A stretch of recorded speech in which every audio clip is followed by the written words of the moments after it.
Welcome to the Savvy Leader Podcast, the place for growth, learning, and inspiration for leaders just like you. I'm your host, Kristen Gallatin, and each week we will dive into the grit, grace, and gratitude it takes to become the savvy leader you were always meant to be.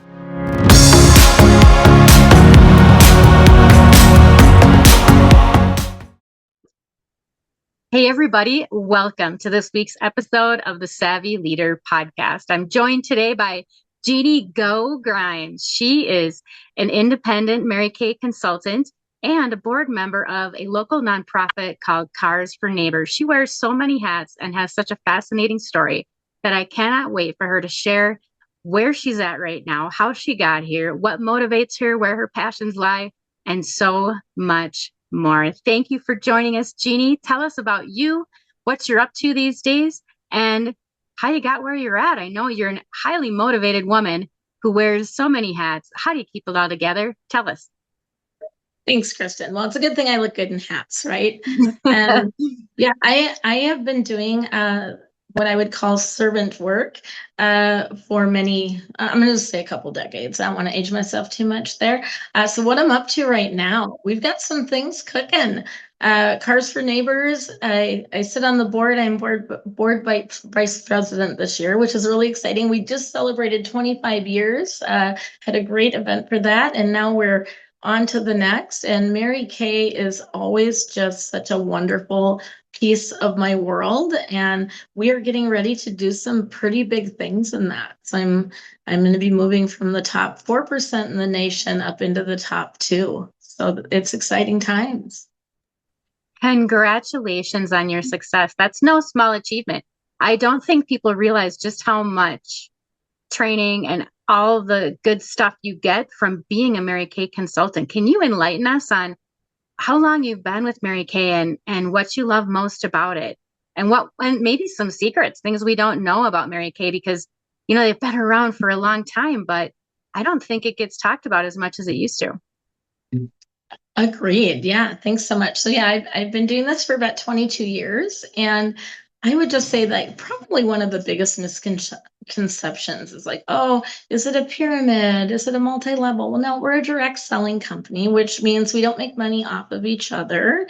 And anybody, you know, coming in can pass somebody else by and all of those things. So I know you may say I'm biased, but it literally is like the single greatest opportunity for somebody who wants to try something that literally has virtually no risk at all and does not have a big outlay of money to start. So, I mean, you can literally start cheaper than you can see a movie and have popcorn and pop. So it's a great thing. I would say some of the great education. Wow. I feel like I have a master's in life from my Mary Kay business. It's about people connections and learning your boundaries, learning your gifts, and developing them. And just, you know, you learn all aspects of business, anything from marketing and being able to give great customer service to your accounting. You really do get to kind of be the CEO of your world, you know, and that's a big thing to have in your hip pocket, even if you want to be corporate girl, right? Because it makes you work differently. And I'd say probably one of the greatest things to think about is if you are a corporate person, right? Which I have been for many, you know, I've done that many years prior to where I'm at right now. And you work differently when you have people say, oh, side hustle. Well, let's be clear. If you're really thinking about it right, it's not a side hustle. It is your A game that you're building for when your plan B, your corporate that you're working, your job, so career you're building, job decides to make a different decision. Guess what? It's so much easier to pivot when your pivot's already in place. And so I think that's one of the biggest things that Mary Kay can teach you is that when you need to turn it on, flip the switch. And when you need to step back because you have something going on, that's okay too. It'll sustain you. So I love that. And then, you know, in the nonprofit world, there's always so many things that really build you. Anytime you serve, right, it builds you. And I would just say, like, in anything that we do, gratitude is the start of everything. Gratitude fuels motivation. It fuels momentum. So I think starting with a grateful heart and seeing where you can make an impact and a difference in the lives of others, it's going to come back to you. Oh, that's so great. And you are a servant's heart. You are. I know that you offer something kind of unique, I think, to with Mary Kay. Can you share with us a little bit about how you give back to the community by way of Mary Kay too? Absolutely. So my Mary Kay business has allowed me to really flex the muscle, that pink muscle, if you will. And some of the things that I have done through the years is, of course, I'm always up to give a donation basket or something for silent auction. So supporting nonprofits in that way. I also use it to build connections. So if there is a new business or a nonprofit that needs some help, I have a lot of experience. And so your gifts aren't always about monetary giving. You should make a plan. I make a plan to give often, generously, and of my time, talents, and resources. So it's kind of like that perfect, tripod of being able to give. The other thing I've done is I've actually started to do some fundraising. And I like that we have a lot of youths that are in different activities that will build them. It builds teamwork, it builds their skills, it lets them do something they're passionate about. And I love giving them the opportunity to have some skin in the game. But I am not a pizza or a butter braid. Those things are awesome, don't get me wrong. But I have found a way that I can help those organizations do some fundraising that then becomes kind of I would just call, like, it's cyclical. It's like regenerative, right? So like they build it the first time, and then the next time they need to fundraise, they have all of those clients to go back to because I've been taking care of them already, right? And so it's worked out really, really well where a lot of them, especially if they have some bigger fundraising to do, they can really, hit the mark with it. So I'm so blessed I'm able to, use my business in that way. I love that. I love that you got creative and you're just kind of a pioneer that way. Tell us a little bit about your values and what guiding principles have shaped your approach to all these different hats that you wear, because you've got this energy and you've this kindness and there's just this warmth about you that comes through every time I chat with you. And I want a little bit of insider scoop into the Jeannie Go Grimes brain. Tell me, how do you tick? Yeah. Yeah.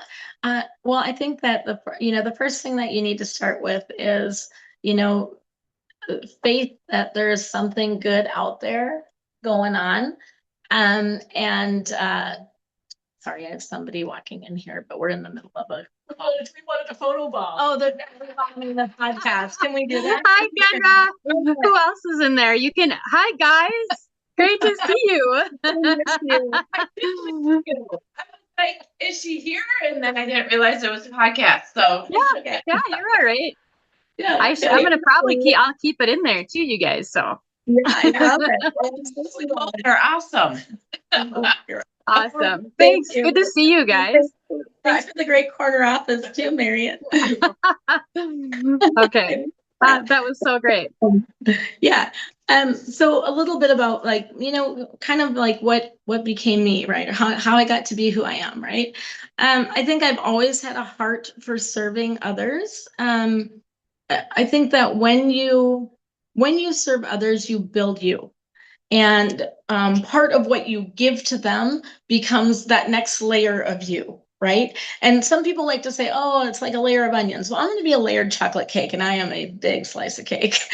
So, and it doesn't have to be chocolate. It could be carrot, you pick, lemon, whatever. But I think that that's always been part of who I am.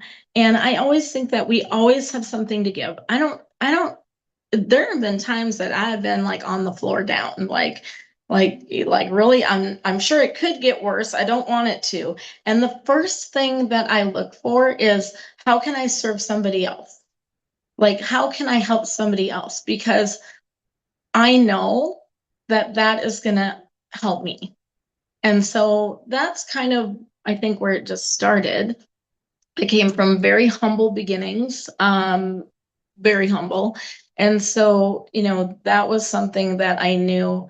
I always wanted to make sure that no matter the success I have, I am never going to let that piece go. I'm always going to be there to try to be that difference maker. And so that's a lot of it. I have a passion for, I don't think anybody should go without the basic needs. Like that'll get fire in my belly, right? And so, and those that cannot advocate for themselves, animals, children, elderly, right? I'm hot passionate about that. And so, yeah, I always, and when you really start to do things, and this, I know that you know this because you've experienced this on so many levels with all the success that you've experienced. But when things start to like move, right? And somebody asked me a few weeks ago, like, because I said, when you get in the flow, right? And they're like, what does that mean? What does that feel like? And I'm like, oh, here's what it feels like. It feels like you have a fire in your belly, you have fresh wind at your back, and your heart is pounding. And it's not for fear, it's because, oh, this is happening. It is really happening. And when you're there, then like this is divine. It is powered by more than yourself. It's powered by all of those other things and all of those cheering you on. And that's why it's so important to protect your circle, right? Like choose your circle wisely. Thoughts are a big one. In fact, a while ago, I had started a book and I kind of set it aside as I was caring for my aging mother. I picked it up again this spring and we are just about ready to publish. Can't even believe I'm saying that. Super exciting. That is so exciting. I had no idea, Jeannie. Well, you heard it here, everybody. You're going to have to keep an eye out for this book. Do you have any idea when you might have it launched? We'll have to get back together. Yeah, we will. I'm hoping that it will be in the next, I would say in the next 12 weeks. Okay. And the working title is, can I say that? Is it okay to say? Yeah. The working title is Level Up, Buttercup. Oh, I think that is fantastic.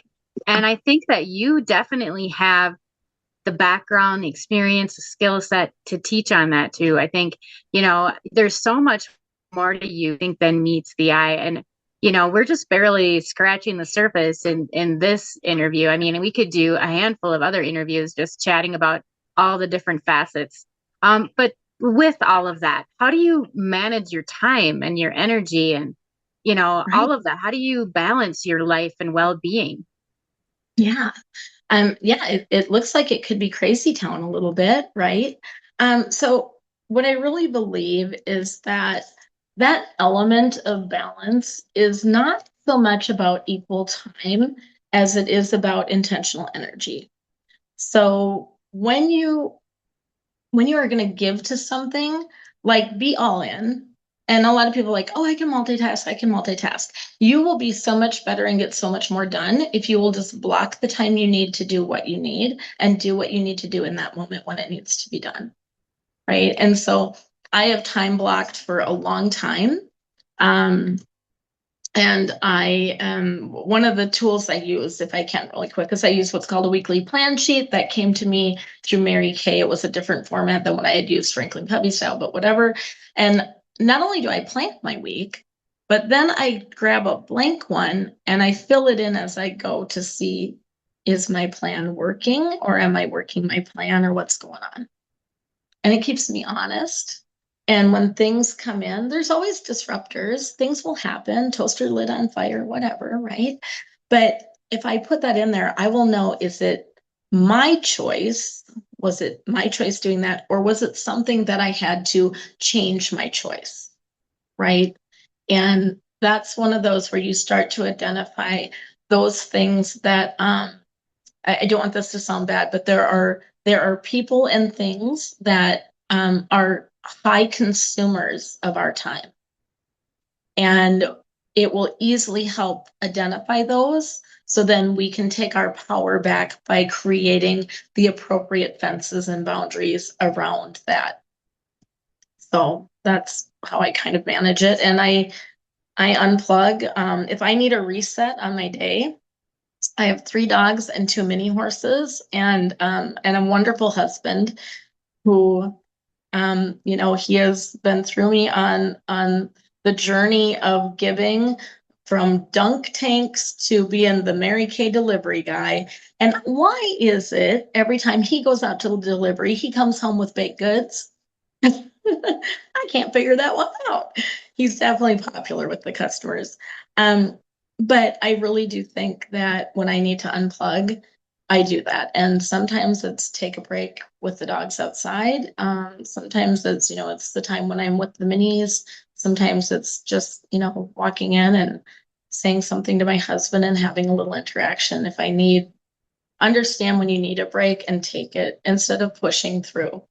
Like, anytime you're using a phrase that is a phrase of force or must or have to, that is an abundance blocker. So if you're saying, I'm just going to push through this, that is blocking the blessing from actually getting to you. It's like you're literally pushing it away by pushing through instead of taking a break and looking at it with a fresh eyes and fresh heart. And yeah, so I think that we do a lot of that because it's just what we do, right? Got to get through this, got to push through.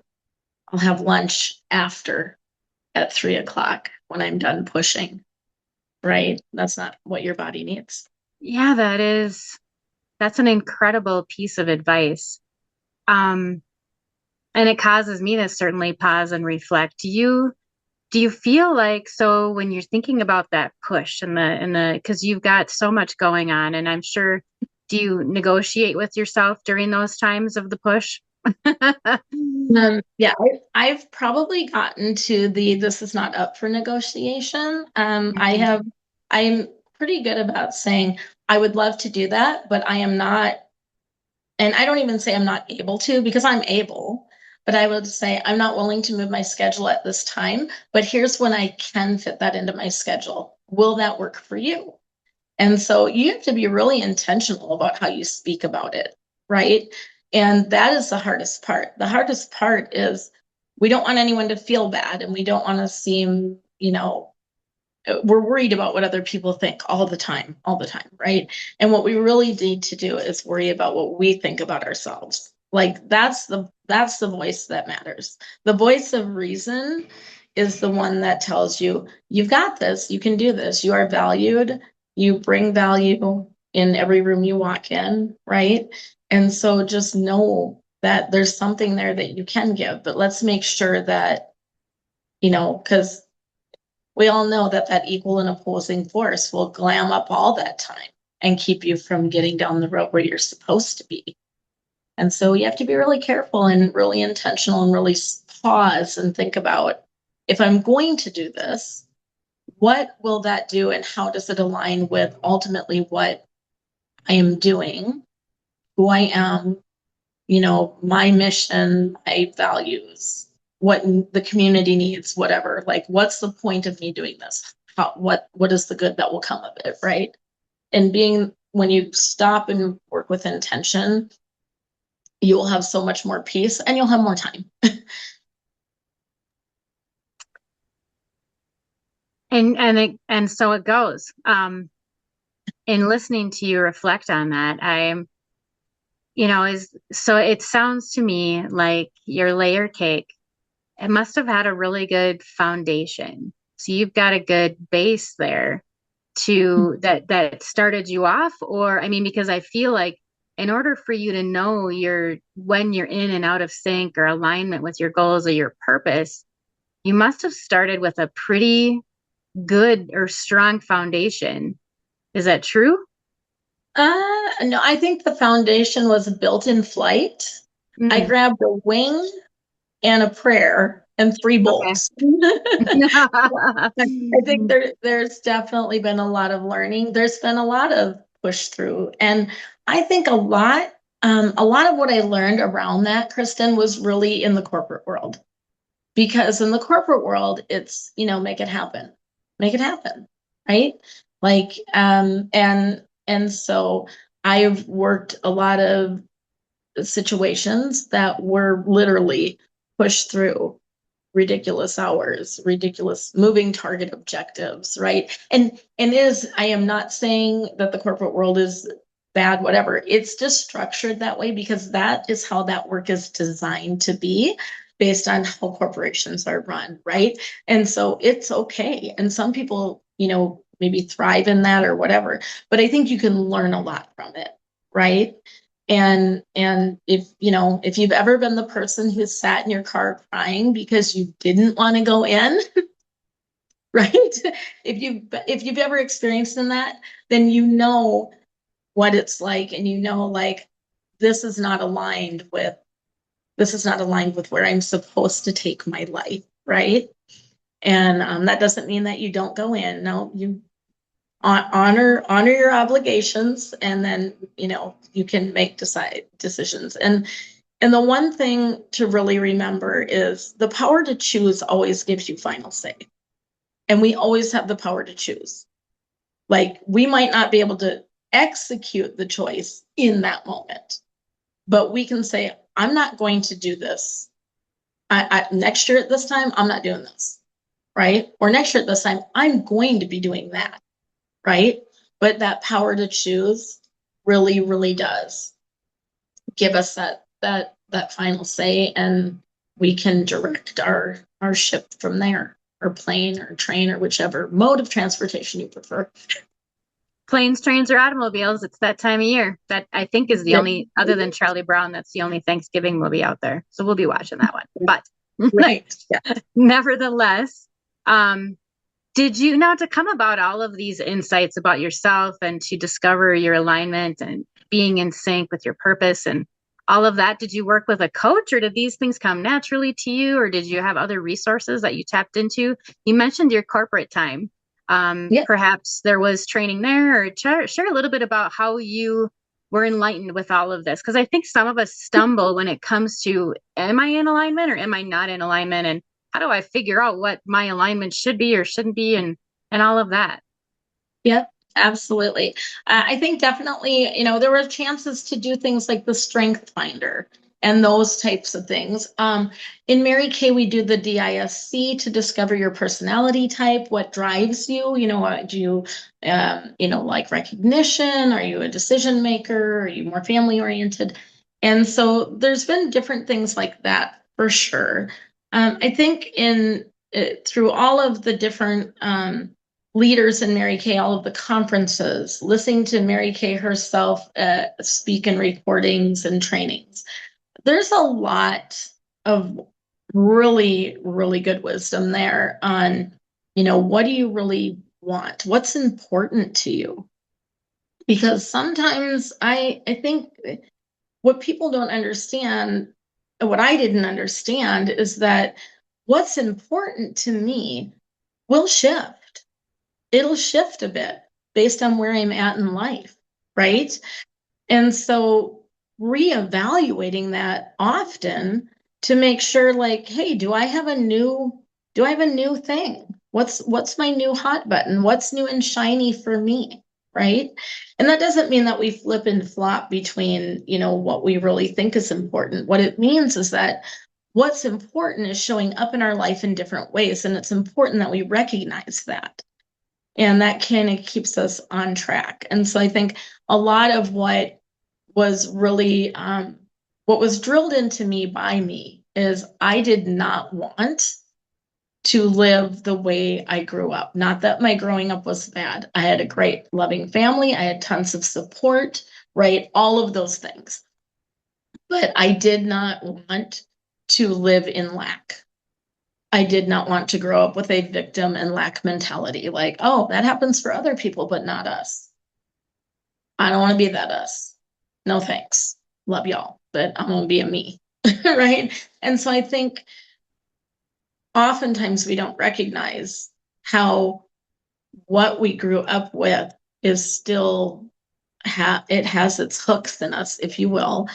And we have got to figure out how to release those jellyfish, because it's, it really can just continue to keep you, no matter if you're doing all the right things, but if you don't really believe that you are worthy to move that way, and if you don't believe that it can really happen for you, right, then you're blocking your efforts. And that's just a universal law, right? It's not foo-foo goo-goo, like, some people like, oh, that stuff. It's like, well, I'll study it. And I've studied things like that for probably 40 years. So started when I was 2. No, I'm kidding. Yeah. So I think that's an important thing. And understanding what really is important to you, and then does everything align, right? Mm-hmm. And being unwilling to compromise that, Mm-hmm. it, when I was driving and I got my first car, my rule was everybody wears their seatbelt. That's my rule. If you're in my car, you're wearing a seatbelt. I don't care, not the law, whatever. We had a law for front, not back. And some of my friends kind of made fun of me, and they would tease me, but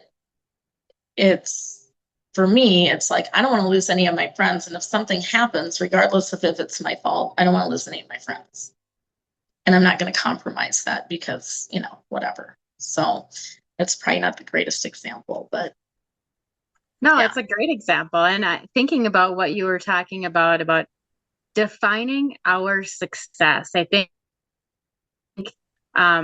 question keeps popping up in my world these days, and it's either defining your success. What does success look like to you? What's your joy? How would you define joy in your life, and in whatever capacity you're at, and trying to make a solidified decision about what does success look like to me. I think that it's so much more effective when we can think about it from the perspective of what don't you define success as, instead of Right. what do. Sometimes it feels like there's so many vast possibilities, but you probably have a really good idea of who, like you just said, you didn't want to come from lack. You didn't want to come from that place. And it Right. took time for you to shift your perspective and your mindset to Yeah. allow the Yeah. other good stuff in. Yes. Yes. Absolutely. And, we always hear people, oh, I just want to be happy. I want to be more happy. Right. Okay. Let's clear that up right now if I can. Pizza can't make you happy. It can give you joy and, satisfaction. People cannot make you happy.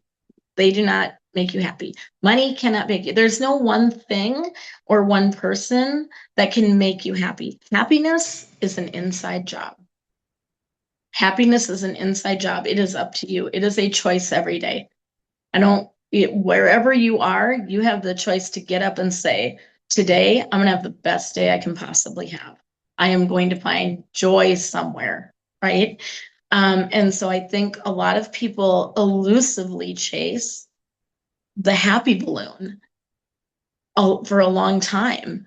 And it's like, no, you have the ability to literally flip that switch in it now, right at this moment. If you're like, oh, I've been feeling kind of, it's like, you know what? You just need to like take a breath and say, here's what I'm grateful for. And this makes me happy. And what you're going to, what you speak about, you'll bring about. So Yes, the power. mouth. Yeah, the power to the words. Absolutely. Yeah. Speaking power into your happiness. And that, I think, is defining what makes us happy is probably a little bit smaller pill, to take a bite out of, thinking about, Yes. well, what would make me happy in this moment? What would make me, what are the things that I've done, on different days or throughout my life that I have felt happiness? And then, what was it that made me happy, having to do with that situation or scenario or experience or event? What about it brought me the happiness? And then Yeah. starting to focus on how to generate that again. Mm-hmm. Yeah. Yeah. I think what you're talking about is the thing that I call the journal of evidence.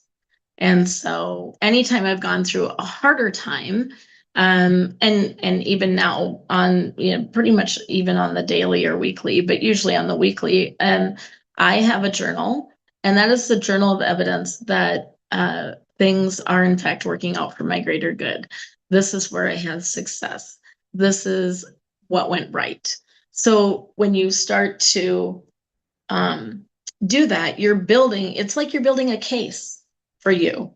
You're building a case for your greatness, if you will, or your elevation, your, getting better. And when I first started it, I didn't do a journal. I actually had an empty jar and slips of paper. And I would write something I was grateful for. And then when something really great, bless you, when something really great happened, I literally would write it on there and throw it in the jar. And then at the end of the year, you have all of these things. So even if the year felt heavy, and even if there was a lot of really hard things that you went through, you have that joy jar. You have that jar that says, look, yes, there were hard things, but the glimmers were sprinkled in, right? And the glitter is there. So, find out what made that glitter happen, and chances are you were a big part of it. So go do that. Oh, I love that. What a fantastic idea. And the evidence journal, that might be something I'll need to implement, because I feel like happiness and joy and success, they can all be elusive targets, but like you said, they can change and they can move, and that's okay. We don't have to be steadfast, hold on with all, hold on tight, fist clenched to these dreams and goals when, circumstances in our life change. We can change too, and there's nothing wrong with that. That's so cool. Yeah, absolutely. And those things, when things do change, I think it's really important when you feel like things are just kind of, we've all had that, ooh, things are falling apart, man. What's going on, right? I think when we're in those moments, it's hard to realize that, if you want to shoot an arrow, right, you have to draw the arrow back for it to go anywhere. And so when things like that are falling off, it's to make room for the next bigger, greater thing. And we're so busy sweeping up pieces and getting the glue out that, we often are missing the opportunity to go, throw open the shade curtains and say, oh, look what's coming, because we don't know. And that is part of that lack that's intrinsic of, I built this and now it seems like it's falling apart. What do I do? Oh, I have to save it, right? And sometimes it's run its course and it's okay. And there's something bigger coming. So just, sweep it up, get it put away. It's all right. And make room. Because that's the thing that I think I struggle with, is making room for the expansion and the abundance, right? To make room for that to come. So Making room, yes.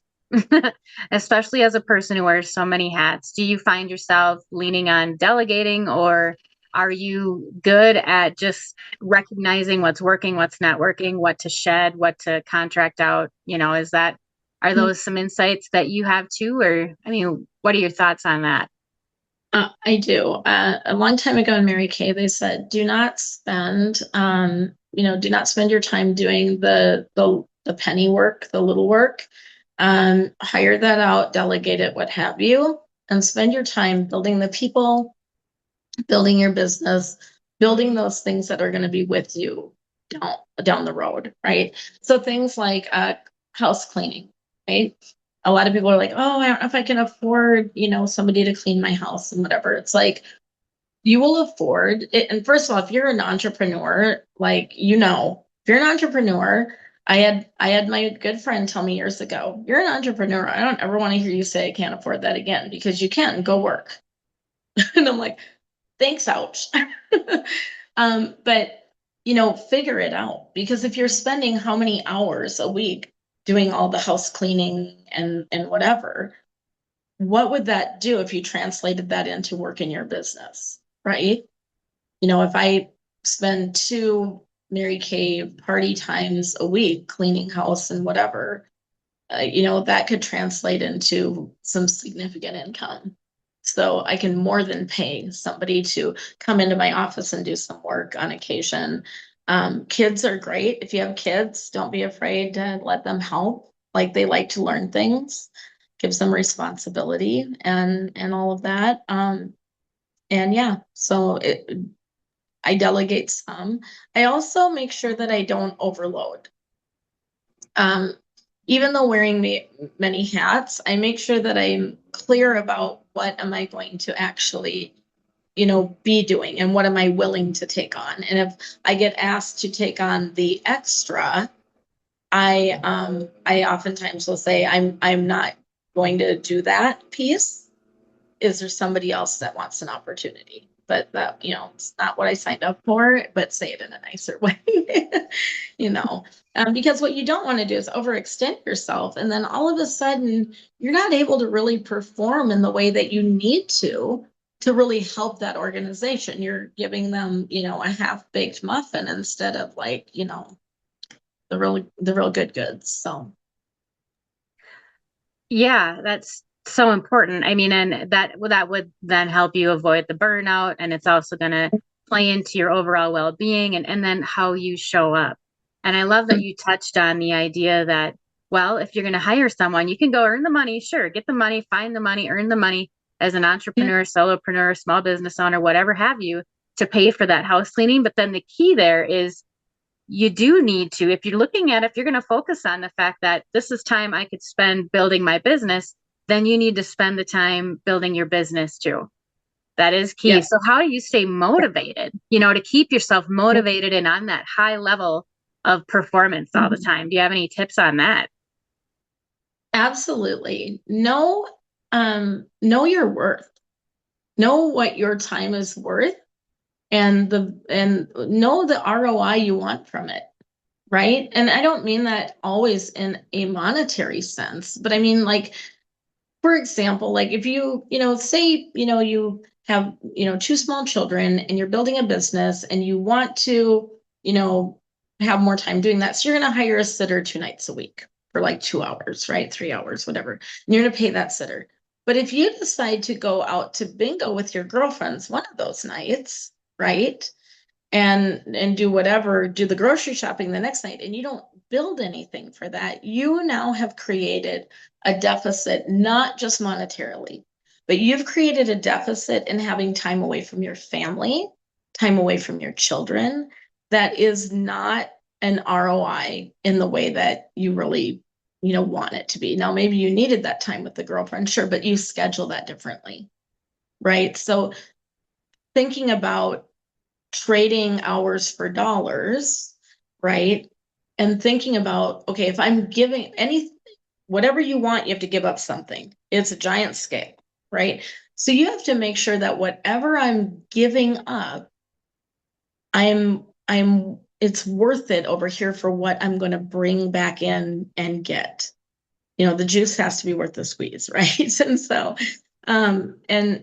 that's, I think people have a tendency, because we want immediate gratification, right? It's really, it can be challenging to get honest about that piece of it, but I'm always like, if I'm going to give up time with my husband, my dogs, and my ponies, it needs to be something that is, in my passion, in my wheelhouse, going to make a difference that I recognize as being of high value, right? Or build it to a difference of high value. It's going to build my business. It's going to build me as a person. It's going to be good for my family. There are requirements for me to trade that. And you have to understand, like, what are your rules of engagement? I mean, that's kind of what I call that, right? Like, what are the rules of engagement? If I want to do that, what am I giving up, and what does that mean? If somebody else wants me to do that, what am I giving up, and what does that mean? Because it's two different things. Doing something because you're good at it and you can be helpful is different than doing it because that's your passion and you want to go after that and help in that way. And that's a fine line, right? It's a very gray, cloudy, foggy area. And we can end up 8 miles wide and a half an inch deep. We really need to be like 8 inches wide and a half a mile deep, right? And Yeah. so keeping that balance starts with no is a liberating word. And sometimes we do the things that we're really good at because we like that dopamine hit of, man, you're awesome, you're great, you're whatever. And it's not gonna, Yeah. but what we're really doing is we might be taking somebody else's opportunity to grow in that area that we're already developed in. Oh my And gosh. that does not serve. Right. So, So there was so much there just from compartmentalizing your time and being intentional with it, and the trade-offs between work and family and that balance. And then certainly feeding our own, ego from time to time. it is Maybe, ego. yeah, inadvertently or not intentionally, feeding parts about us that probably don't need to be fed. And when we can be working on the parts of us that do need to be fed and do need to be honed in. Yeah, perfectly said. Yeah, exactly that. So there's a lot to unbox there, I guess. There is a ton. Did you work with coaches or accountability partners or mentors or any other influences in your life to help you kind of create this incredible concept about how you spend your time and how that whole beautiful package there? Yeah, I think a lot of that has come from, again, having high demand corporate jobs, right? And also having the Mary Kay influence. The Mary Kay influence runs through my veins, right? For sure. And been taught so much there about, how you make your choices and what that impacts. And then, with the servant heart of all the different ways there are to serve, and things like that have been very influential. And so I think, like, through the years there's been numerous national sales directors, fellow consultants, right? Just tons of influence there in the pink bubble that has shaped me and helped me. But also working those jobs. I worked at a company where when I started there, it was 165 people. I became the HR person. The company grew to 3,500 in about 11 months. I became fourth in command of the company. And that's big growth. And some people out there right now are going, wait, what? Yeah. But with that came a lot of lessons, learning, and so yeah, I think it, and really just again going back to, I know that I'm a servant. I know that I will be given many opportunities. I know that I am meant to share my gifts and develop them fully, right? Develop your gifts fully and be willing to share them. And that will always put you in a good spot. And so just having that faith piece of it, I think really has heavily influenced me to be, looking down the road saying, all right, what are we going to do next? Or where else can we serve? Or, is this a time that I am ready to take for me and work on me? And is it time to work on developing the gifts I'm now seeing emerge? And I think that's where I've really been in the last 6 months. My mother had lived with my husband and I for 19 years. We recently saw the need that it was time for her to go to an assisted living. She is placed, she is doing wonderful. Praise up, right? It's terrific for her, and terrific for us. But in the last 6 months, there are things in me that I haven't been able to work on and haven't been able to build for the last 5 years because of some of what we were working through there with the care of my mom. And so when I think about that, I'm like, now it might be me time, right? And again, that cup that hot chocolate cup we talked about, that was all, it was like in there, it was dried up. Like it was, we were kind of in that spot where it's like, there's nothing in there.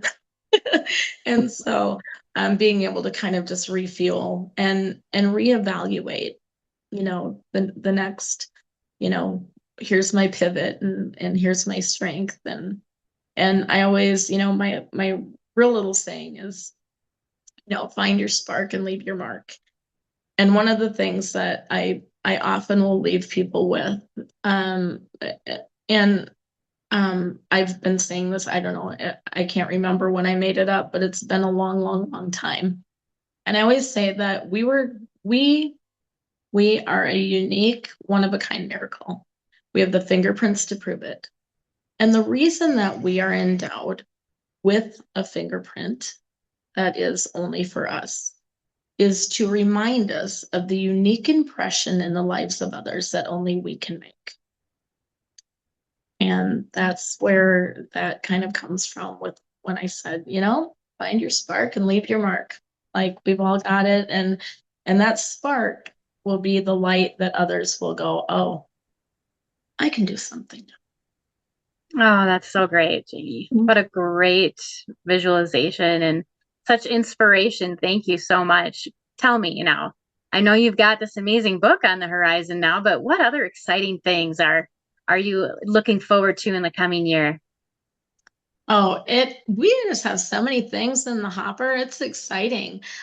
So I will start with some of the nonprofit. So Cars for Neighbors, I have one more year to serve on the board, you guys. So I just have next year, and then I'll have to find other ways that I can continue to have fun with them. But we really are looking at, right now we're doing our winter car repair campaign. We have started to look at the community as a resource, because the resources and grants that are available, there are way more available for the things that we prevent. So Cars for Neighbors helps people in need get critical car repairs. They can keep getting to work, appointments, etc. We serve a lot of vets, single parents, elderly, etc. And so if you're in Anoka County and you don't have transportation, it is very difficult, near impossible to get to work.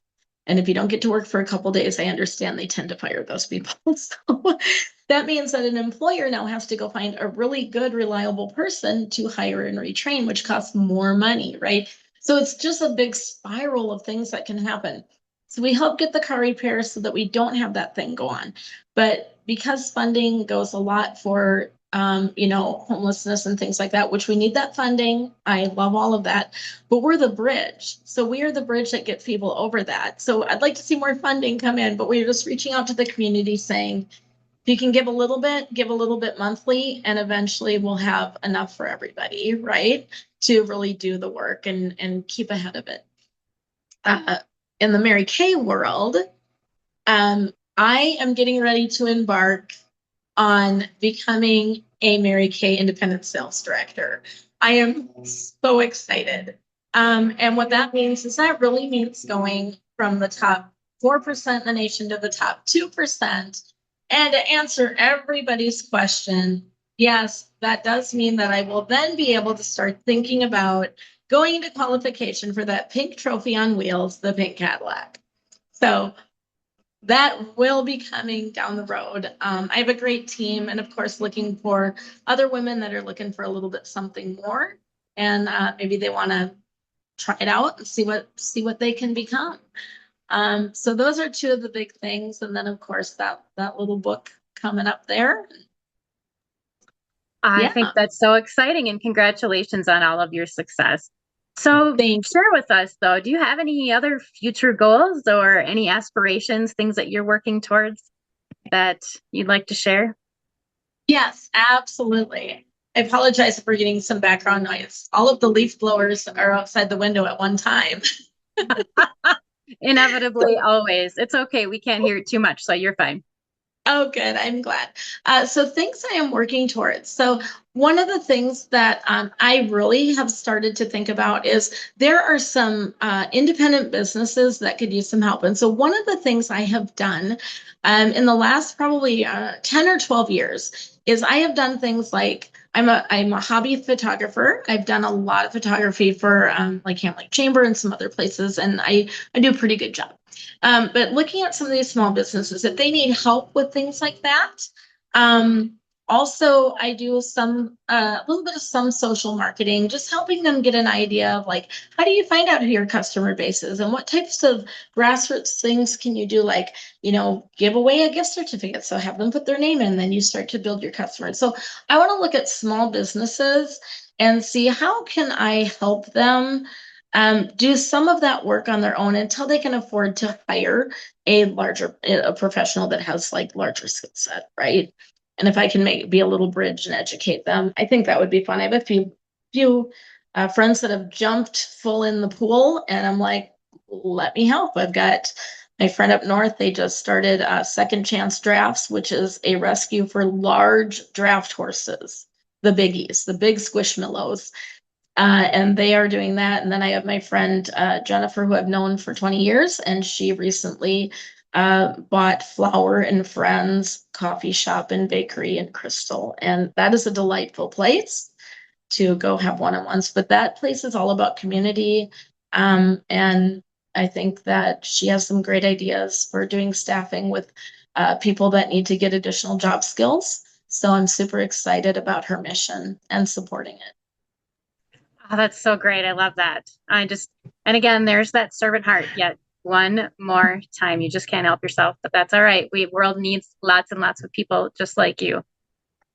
Tell me though, if there's one thing that you wish you knew then that you know now, or one important piece of advice you would love to offer some aspiring leaders or small business owners before they take off from their corporate gig or launch that new business or write that book, what would you like them to know? Do not wait. Hmm. Do not wait. Like, if you have something in your heart, that is not just you making stuff up. That is a divine gift being sent to you.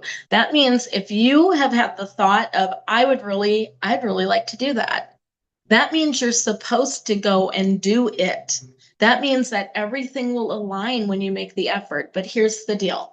You have got to start. You have got to start because here's why. If you don't take action, the universe, God, whatever you believe, the universe has nothing to bless. It can't multiply nothing. So you've got to start taking the action in order to get the momentum, in order to get down the road to actually do the thing. And that's when you'll run into that fire in the belly, heart pounding, fresh wind at your back flow, right? And it will happen. And you'll be like, it's happening. So if it's even a thought, you should pursue it. Don't wait. Such great advice. Do not wait. And I love that you lean on your faith too.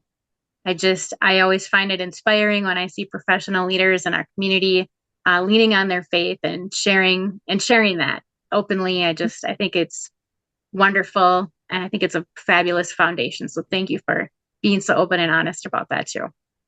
Thank you. All right, Jeannie. Well, before we wrap it up, you got to tell us, where can we find you? How can we get in touch with you, whether it be to beautify ourselves or get better skincare, or to learn about how we can support Cars for Neighbors and our communities in that way, or any of the other amazing things that you've got going on? Where can we find you? Absolutely. You can find Cars for Neighbors at www.carsforneighbors.org. If you want to donate, go to our donate page. If you are somebody in need of car repairs in Anoka County, there is an application out there as well. And you can find us all over the socials. So please get on the socials and connect with us. I also am on the socials, of course. And you can find me under Jeannie Grimes. I also have a VIP group for my Mary Kay customers and friends. So once we become acquainted and level to there, then we'll get you invited into that. I have a lot of free events that you can experience virtually for my Mary Kay business. So connect with me, so that I can, of course, connect you into those. And then I would encourage people to look for 1 or 2 nonprofits in your own backyard. I know there's a lot of big international this and that we can give to, but I would encourage you to look in your own backyard and find those nonprofits that are right here doing the good work in your community where you are actually benefiting in one way or another from the work they're doing. And I would say go after that. And if you need to understand who those are, you just find me and hit me up.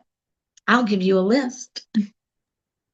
I think it's so great. Well, thank you, Jeannie, for being here. Thank you for your insights, your inspiration. And there's a lot of really great tips and nuggets in this that I think people are going to take away with them. So thank you for sharing so openly, honestly. And it's just been a real pleasure to have this conversation with you today. Thank you so much. It's been my pleasure to have this time with you. I always love when we get to have chats, and this has been delightful. So thank you. Yeah, you're welcome back anytime, on or off camera. Thank you. Absolutely. Well, thank you again. All right.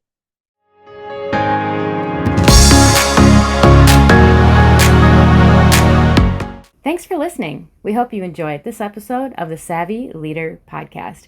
Be sure to check the description below for any links or resources we mentioned today. And for even more inspiration and tools to help you on your own leadership journey, come on over and join the conversation in the Savvy Leaders Lounge. That's savvyleaderslounge.com. And we'll see you next time.